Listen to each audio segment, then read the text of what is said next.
Die winter het vanjaar vinnig op ons neergedaal. So vinnig dat dit vir ons voel asof ons amper bo-oor die herfs gespring het. Dis egter nie so nie. Die 4 seisoene kom en gaan onverstoord, soms korter, soms langer, maar dit is altyd daar. Die bekende pianis Arthur Rubinstein het gesê, die seisoene is wat 'n perfekte simfonie behoort te wees.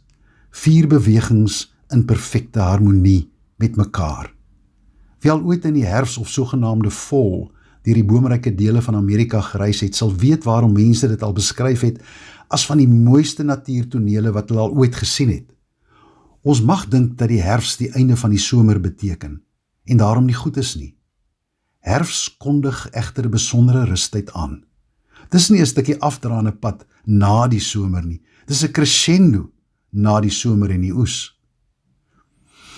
Die bekende volksdigter Boerneef het dit daarom so beskryf in sy gedig Herfs op Ceres. Niks hang so rooi soos wingerdblaar by Heksrivier, en niks staan so geel soos herfspamplier by Dwarsrivier op Ceres. Slaan rem aan, hou jou asem in, en kyk, lank en eerbiedig, soos 'n mens na so 'n herfs moet kyk.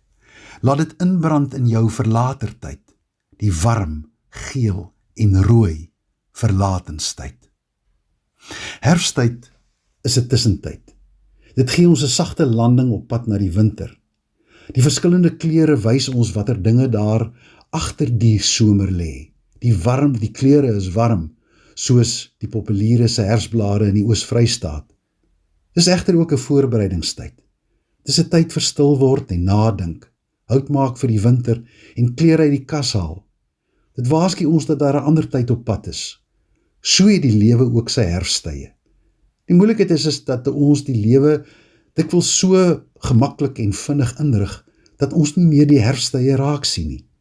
Ons weet daarom ook nie hoe om vir die winter voor te berei nie, en ons mis dit.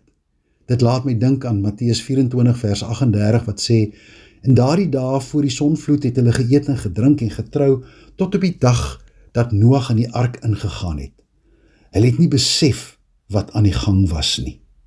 Mag dit nie met jou gebeur nie. Mag hierdie herfsttyd jou daaraan herinner, dat ons almal ook in voorbereidingstyd is.